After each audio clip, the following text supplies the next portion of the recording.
Sebelumnya kita sudah membahas langkah pertama untuk memulai bisnis atau wirausaha. Yang pertama itu teman-teman harus mendapatkan ridho Allah, mendapatkan ridho suami atau istri, mendapatkan ridho dari orang tua, dan mendapatkan ridho dari saudara terdekat kita. Sebelumnya teman-teman bisa lihat cek di video ini ya, atas ini kalau misalkan teman-teman belum nonton video yang pertama ya tentang itu semua. Oke, kita masuk ke langkah kedua, yaitu menentukan mau bisnis apa. Ini yang paling sering ditanyakan waktu mau mulai. Bingungnya itu di sini. Mau bisnis apa? Caranya bagaimana menentukan mau bisnis apa ini? Teman-teman lihat dua sisi dulu. Sisi peluang dan sisi dari potensi bakat teman-teman atau hobi teman-teman. Peluang dan hobi ini atau bakat ini akan seiring. Hobi ini nanti berfungsi untuk sebagai pengembangan agar teman-teman bisa berkembang usahanya, bisa senang dalam menjalani usaha itu. Karena teman-teman sudah hobi, sudah passion di situ. Teman-teman sudah hobi memasak, teman-teman senang masak, teman-teman bikin usaha di bidang masak. Nah, tentu Anda akan menjalannya, teman-teman akan menjalannya dengan sangat senang, tidak ada terpaksaan di bidang masak itu. Anda masak, bikin apa, sayur, masak nasi, masak sayur, masak nasi goreng, masak apa, itu senang. Jadi pikirannya nggak duit mulu enggak, tapi Anda sudah menikmati prosesnya, menikmati proses memasak, menikmati proses usaha, karena Anda sudah berdasarkan dari hobi atau kesenangan, sehingga Anda menjalaninya dengan ketidakpaksaan.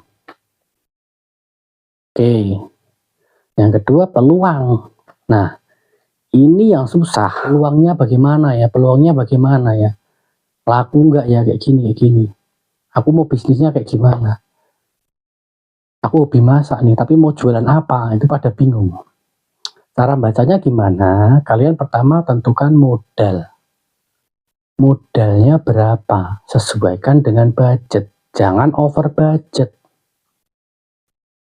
Budgetnya 10 juta. Nah, teman-teman ekspektasinya bikin yang pakai warung dengan warung ruko gitu, kios gitu kan, dengan gerobak, meja. Nah, itu teman-teman baru di isinya aja udah habis, mungkin buat renovasi, buat isi-isiannya aja mungkin 10 juta kurang gitu. Misal modalnya segitu. 10 juta ya teman-teman, sesuaikan modalnya, mau gerobakan atau mau dorong, jangan over budget gitu ya. Setelah tahu modal, teman-teman mikir dari passion, dari modal ketemu ya. Misalkan ini misal aja, passionnya memasak, modalnya 10 juta. Terus teman-teman baca apa? Kebutuhan pasarnya. Kebutuhan pasar itu gimana? Lah, Anda ini mau memasarkan produk Anda di mana?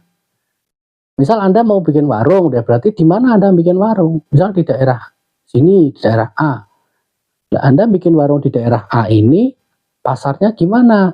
Jangan-jangan orangnya saja nggak suka jajan ke warung gitu. Mereka lebih suka memasak sendiri di rumah. Nah, ini akan menjadi masalah karena pembelinya aja nggak ada.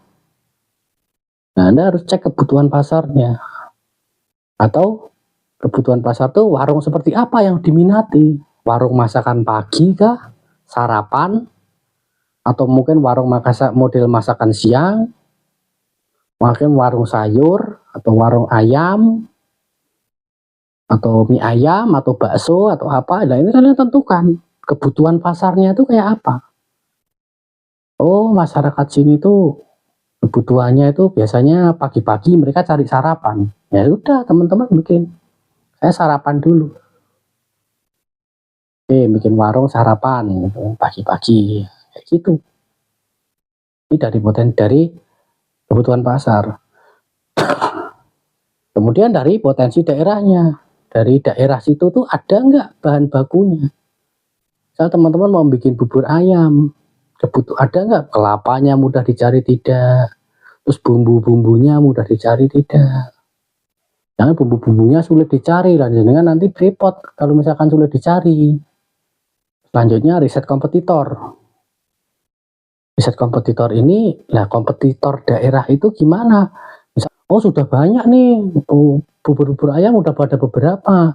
Jangan tes dulu, Anda rasakan dulu, jajan, beli di kompetitor sana, beli di kompetitor sebelum Anda mulai. Jadi Anda bisa menilai keunggulan teman-teman nanti usaha di bidang apa. Misal lebih murah, lebih enak, atau lebih berkualitas. Kalian pilih salah satu, karena susah untuk menemukan enak dan berkualitas ini susah. Enak, murah, berkualitas ini susah. Biasanya milih salah satu, mau yang murah atau yang berkualitas. Oh saya mau lebih murah, berarti ayamnya dikurangin, porsinya dikurangin. Sampai sini teman-teman ada yang mau ditanyakan, silahkan ditulis di kolom komentar ya, kalau misalkan kurang jelas atau gimana. Nah itu tadi contohnya, misal mau usaha kayak bubur ayam, ketemu gitu kan prototipe, oh jadi bubur ayam. Contoh lagi, ini contoh yang kedua. Kita kasih contoh aja, karena kalau ngomong teori-teori nanti susah. Ini saya share by pengalaman aja. Misal tentukan, misal ya ini misal contoh lagi. Kalian hobi, teman-teman hobi masak nih, hobi seneng, tapi bukan masak yang kayak gitu. Teman-teman hobi nyemil. Ini kan yang sering kan, hobi cemilan, snack.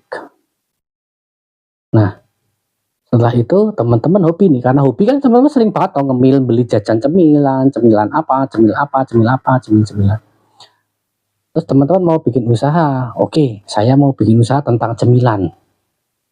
Teman-teman cek modal, modalnya misalkan 5 juta aja, misalkan teman-teman lebih press lagi nih, 5 juta.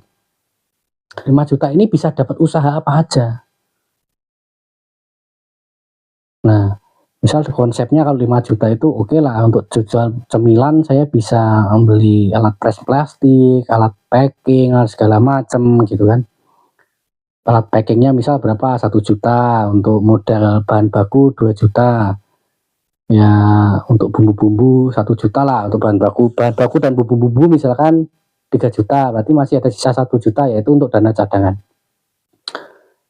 Nah oke, kalau gitu udah ketemu cek modal, kemudian masuk misalkan, oh oke lah kalau gitu kita buat snack bungkusan gitu. Kemudian kalian kebutuhan pasar dan potensi daerahnya, teman-teman mungkin bisa melihat, wah di sini banyak singkong nih, saya bikin cemilan dari singkong, tak bikin keripik, tak bikin apa ya, manggleng gitu ya, cemil-cemilan dari singkong. Kemudian pasarnya ada di mana? Misal di lokasi A itu banyak singkong. Nah teman-teman nggak bisa nih jualan keripik di tempat yang banyak singkong, karena harga bahan baku murah Anda jual di situ, keripik Anda tidak bernilai. Tapi Anda jual expand ke wilayah lain, ke provinsi lain, ke wilayah lain kayak gitu, sehingga nilai jualnya akan bertambah. Misal ke lokasi B, di sana nggak ada singkong, jadi nilai keripik singkong ini akan bertambah. Nah kalian temukan pasarnya dan potensinya. Potensi daerah Anda sendiri ada singkongnya, pasarnya di tempat lain yang nggak ada singkong, kita silang. Dengan hobi cemilan, modal 5 juta, analisa kebutuhan pasar dan potensi daerahnya, ya teman-teman banyak singkongnya, nanti pasarnya jual di tempat lain. Nah, kemudian riset kompetitor. Di tempat Anda mau jual ini tadi itu gimana pasarnya, harganya, yang lain gimana, kemasannya seperti apa. Minimal cari satu poin yang membuat menarik. Misal dari sisi kemasan lebih menarik, atau dari sisi harga menarik. Harus ada satu yang menarik dari kompetitor-kompetitor. Kalau bisa seimbang, kalau bisa lebih menarik itu bagus lagi. Semakin banyak sesuatu yang menarik, bisnis kalian akan semakin ramai. Menentukan langkah kedua, menentukan bisnis apa, itu teman-teman runtut. Setelah teman-teman tahu mau menentukan usaha apa, misal teman-teman mau melakukan usaha bubur ayam atau keripik singkong, teman-teman harus menyiapkan langkah ketiga. Biasanya dari sisi konsepnya seperti apa. Nah untuk konsep ini nanti saya akan bahas di video selanjutnya. Sekian dari saya, jika ada yang mau ditanyakan bisa ditulis di kolom komentar. Semoga video ini membantu teman-teman dalam menentukan usaha apa yang ingin teman-teman geluti. Seperti itu. Sekian dari saya, terima kasih.